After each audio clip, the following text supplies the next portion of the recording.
이번 4강은 2차전지 기초원리인 전기화학의 원리에 대해 알아보는 시간입니다. 이 영상을 보시는 분들이 비전공자이신 분들이다 라고 생각하며 제작하였기 때문에 각 페이지를 이해하시며 따라오신다면 큰 어려움 없이 전기화학의 기초원리를 이해하시리라 생각됩니다. 일상생활 속에서 전기화학의 원리가 적용되는 예는 정말 다양합니다. 예를 들면 비물에 녹이 쓴 철막대, 눈이 빨리 녹으라고 뿌려둔 제설제에 녹이 쓴 차량, 주유소 탱크에 녹이 슬지 말라고 탱크에 연결해둔 금속 덩어리. 이 경우 금속 탱크 대신에 연결해둔 금속이 먼저 녹이 슬면 부식됩니다. 그리고 대표적으로 우리 일상생활에서 전지를 통해 저장된 전기를 어디에서나 사용하며 전기화학의 큰 혜택을 누리고 있습니다. 그럼 이 전기화학이 무엇인지 그리고 어떤 원리에 기초한 것인지 알아보도록 하겠습니다. 전기화학은 화학반응과 전기와의 관계를 연구하는 분야입니다.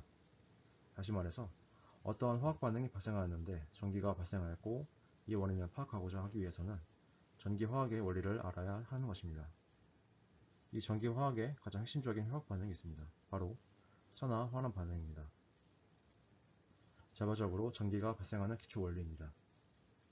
앞서 말씀드렸듯이 바깥에 가만히 있는 철막대가 녹이 쓴 원인이 이 전기화학 반응 때문이라는 것입니다. 그럼 이 전기화학 반응이 어떻게 발생하는지 알아보도록 하겠습니다. 지구상에 존재하는 모든 물질은 기본적으로 모두 원자로 구성되어 있습니다. 심지어 우리 몸과 숨쉬며 살아가는 대기도 원자로 구성되어 있습니다. 이 원자는 중심의 원자핵과 원자핵을 중심으로 무한정 돌고 있는 전자로 구성되어 있습니다. 보통 이런 형태로 알고 계신 분들이 대부분이실 텐데요. 좀 더 실제 가깝게 표현하면 이렇게 표현될 수 있고 실제 원자 형태는 다음과 같이 측정이 되었습니다. 이 원자를 구성하고 있는 전자들이 원자에서 분리되어 나가거나 새롭게 들어오면서 원자는 플러스 전하 혹은 마이너스 전하를 띠게 됩니다. 이를 산화 환원 반응이라 하며 이 산화 환원 반응이 전기화학의 기초 반응이 됩니다. 즉 원자의 산화수가 달라지는 화학 반응으로 이해하시면 됩니다.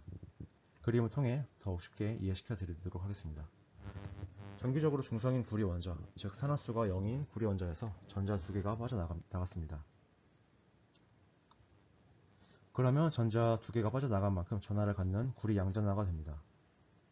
영가의 구리 원자에서 전자 2개가 빠져나가 이가의 구리 양전하가 되었다고 이해하시면 됩니다. 이를 산화 반응이라고 합니다. 다시 말해서 전자를 잃어서 양전하가 되는 반응이라고 보시면 됩니다. 반대로 전자를 얻는 반응은 환원 반응으로 보시면 됩니다. 과학자들은 여기서 더 나아가서 이런 식으로 금속 원자를 구성하고 있는 금속끼리 전자를 주고받으면 전자의 흐름 혹은 전하의 흐름이 형성되고 이러한 전자의 흐름이 전기를 발생시킬 수 있지 않을까 고민하게 됩니다. 즉, 두 종류의 금속으로 산화 환원 반응을 통해 전자의 흐름을 유도하면 전기를 얻을 수 있지 않을까 생각하게 됩니다. 이러한 생각과 연구 끝에 정리된 것이 금속의 이온화 경향성입니다. 연구자들이 생각하고 발전시켜온 과정이 좀 더 길고 복잡하지만 여러분들의 편의상 많이 줄이게 되었습니다. 이러한 금속의 이온화 경향성은 전자를 내어놓는 정도로 이해하시면 됩니다. 즉, 이온화 경향성이 큰 금속은 전자를 더 잘 내어놓아 금속 양전화, 금속 양이온이 되기 쉽습니다. 이런 금속은 반응성이 그만큼 클 수밖에 없습니다. 반대로 이온화 경향성이 작은 금속은 전자를 잘 내어놓지 않기 때문에 반응성이 작을 수밖에 없습니다. 그럼 여기서 좀 더 나아가서 이온화 경향성의 차이가 있는 두 금속을 서로 맞대고 있으면 이온화 경향성이 큰 금속과 작은 금속이 서로 반응할 수 있지 않을까 생각할 수 있게 됩니다. 즉, 이온화 경향성이 큰 금속의 원자들이 전자를 내어놓으며 양이온이 되고 이 전자와 양이온이 이온화 경향성이 작은 금속으로 이동하며 어떤 반응을 낼 수 있을 것 같지만 단순히 금속끼리 마주하게 되면 반응은 거의 일어나지 않습니다. 단, 이온화 경향성이 정말 큰 칼륨과 나트륨 금속은 수량의 물만 닿아도 폭발적으로 반응하기 때문에 금속끼리 닿아 있다 해도 약간의 반응은 하지만 일반적으로 고체 상태의 금속끼리는 잘 반응하지 않습니다. 그럼 이온화 경향성이 서로 다른 두 금속 간에 반응이 발생하려면 어떤 조건이 되어야 할까요? 맑은 날에 멀쩡하던 철막대가 비온 다음날 녹이 금세 쓴 이유는 비물이 전기화학 반응을 촉진시켰기 때문입니다. 즉, 전기화학 반응을 원활하게 해주는 액체 상태의 전해질이 두 금속을 이어주고 있다면 두 금속 간에 전자와 전하의 이동이 더욱 원활하게 발생합니다. 이렇게 두 금속 간의 산화환원 반응, 즉 산화환원이란 화학 반응을 통해 화학 에너지가 전기 에너지로 변환되는 장치를 화학전지, 다른 말로 갈바닉 전지라 합니다. 좀 더 구체적으로 설명드리면 두 금속의 이온화 경향성의 차이로 인한 자발적인 산화환원 반응으로 전기가 발생되는 장치라 보시면 됩니다. 그런데 이 전지를 보는 사람의 입장에서는 이 전지에서 발생하는 것은 전기 에너지가 아닌 한쪽 금속에 지속적으로 축적되는 금속 덩어리일 뿐입니다. 하지만 이런 반응 속에 전기가 발생되고 있고, 이런 전지가 어떻게 지금 우리가 사용하고 있는 전지 형태까지 발전하게 되었는지 차근차근 알아보도록 하겠습니다. 화학전지 원리를 활용한 가장 기초적인 실험부터 보시겠습니다. 물이 담긴 비커에 황산구리 분말을 넣게 되면 이렇게 구리 양이온과 황산 음이온으로 용해되게 됩니다. 용해는 쉽게 말해서 녹는다라고 이해하시면 됩니다. 이 용액에 아연 금속 막대를 넣게 됩니다. 그럼 아연과 구리의 이온화 경향성 차이가 발생하며 전자와 양이온의 흐름이 형성될 거라는 건 이전 페이지까지 이해하신 분들이라면 눈치를 채셨을 것입니다. 앞장에서 여러분들이 이해하신 대로 산화환원이 자발적으로 발생하여 전자가 용액을 통해 금속 간의 이동을 하게 됩니다.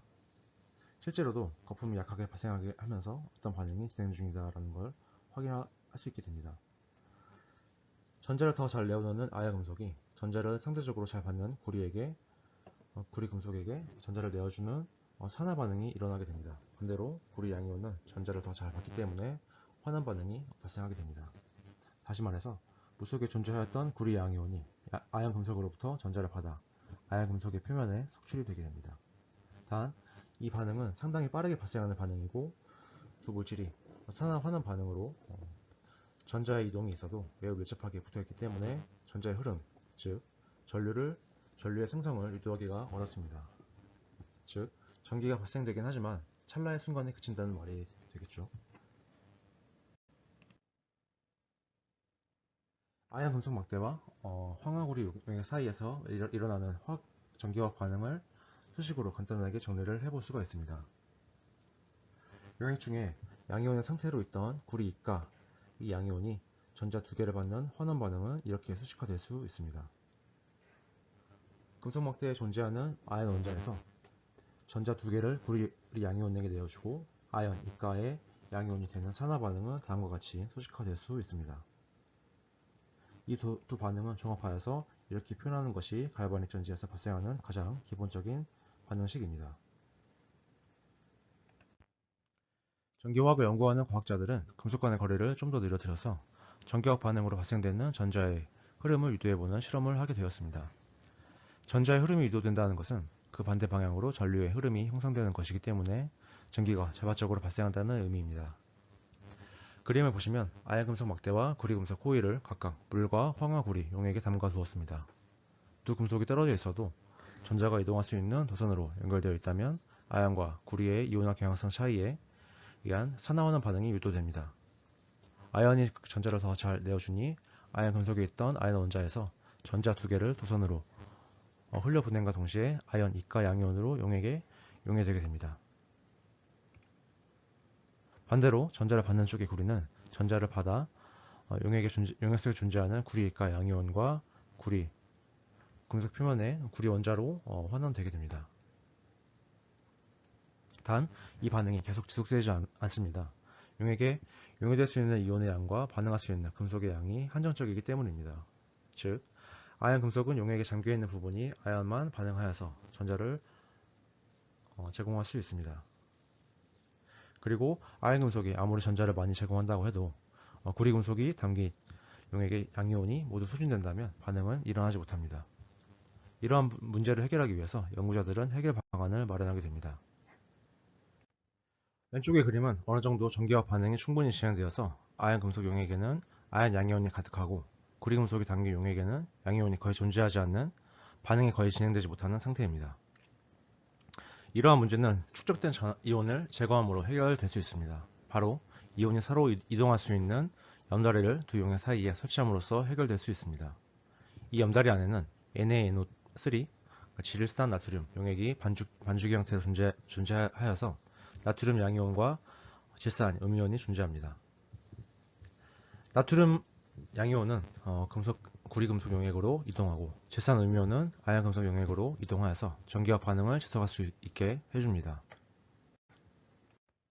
그림에서 보시는 바와 같이 염다리를 설치함으로써 아연 양이온이 과다하게 축적된 용액에 질산 음이온이 유입되고 염산 음이온이 과다하게 축적된 용액에 나트륨 양이온이 유입되어 전하의 축적 현상을 완화하게 됩니다.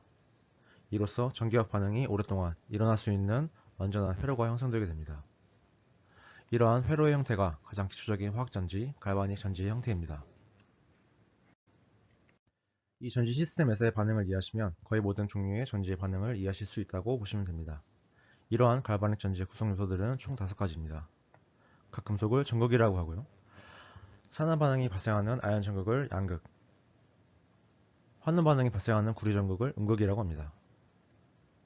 그리고 두 용액 사이에서 이온을 이동하게 하는 염다리, 무엇보다 중요한 것은 이러한 산화하는 반응이 발생하는 용액에 해당하는 전해질이 있기 때문에 가능한 것입니다. 이 산화하는 반응을 식으로 한 번에 표현하면 이렇게 표현할 수 있습니다. 하지만 이러한 전지는 휴대가 절대 불가능합니다. 전기가 발생되어도 부피이지만 전해질에 해당하는 용액을 들고 다니기가 상당히 까다롭습니다. 휴대가 가능하게 개발이 된다 해도 전지의 성능이 낮아서 발생시킬 수 있는 전기량이 적습니다. 이러한 휴대성을 계산하기 위해 두 개로 존재하였던 용기를 하나로 통합한 것을 건전지라고 부릅니다. 쉽게 말해서 드라이셀이라고 부르는데요. 말 그대로 겉보기에는 용액이 묻어나지 않는 전지이지만 내부의 부품들은 이온이 이동할 수 있는 반죽 상태의 전지 부품들이 존재합니다. 용액을 휴대하는 문제를 반죽이 형태로 해결한 건 제가 생각해도 참신해 보입니다. 단, 이 전지는 환원 전극으로 고가의 구리금속 대신 저가의 흑연막대를 사용하였습니다. 아연 금속에서 전자를 내주고 이동한 전자는 흑연막대에서 전자를 받게 됩니다. 전자를 받는 양이온은 이 전지에서는 암모늄 양이온입니다. 이 전지의 휴대성이 향상되었긴 해도 아연 금속의 크기가 한정되어 있고 산화환원 반응을 방해하는 반응들과 반죽에 포함된 액체의 누수 등의 문제들로 널리 사용화 되지는 못하였습니다. 생산할 수 있는 전기의 양도 그리 크지 않았고요. 무엇보다 한 번 쓰고 버리는 전지라 사람들의 필요가 적었나 봅니다. 이러한 종류의 한 번 쓰고 버리는 1차 전지는 나름의 발전을 거쳐서 지금까지 좀 더 우수한 성능과 안정된 형태로 발전하게 됩니다. 1차 전지와 달리 여러 번 사용할 수 있는 2차 전지는 안정성이 더욱 우수하고 전기화학 반응이 더욱 가급적으로 발생하는 장점이 있습니다. 외부에서 공급받은 전기에너지를 화학에너지로 전지에 저장하여서 저장된 화학에너지를 다시 전기에너지로 사용할 수 있는 전지입니다. 이러한 일련의 반응을 약 1000회 정도 반복적으로 사용할 수 있는 전지가 2차 전지입니다. 여기서 가역성이라는 용어는 반응의 효율성으로 이해하시면 됩니다. 즉, 100개의 이온을 반응시킨 후 반대 반응 과정에서 다시 돌아온 이온이 100개 그대로일 경우 가역성이 매우 좋다라고 합니다. 반대로 100개의 이온을 반응시킨 후 반대 반응 과정에서 다시 돌아온 이온이 50개 정도일 경우 가역성이 매우 낮다고 합니다. 최초의 2차 전지는 지금까지도 자동차에 사용되고 있는 납축전지입니다. 납과 수소의 이온화 경향성 차이를 활용하여서 만들어진 전지입니다.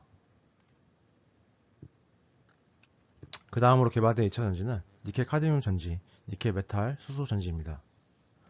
니켈 메탈 수소 전지는 니켈 금속과 수소의 이온화 경향성 차이로 만들어진 전지입니다. 이후로 리튬이온 전지가 개발되어 현재 전지 시장의 대부분을 장악하고 있습니다. 이 리튬이온 전지에 대해서는 다음 강에서 좀 더 자세히 살펴보도록 하겠습니다.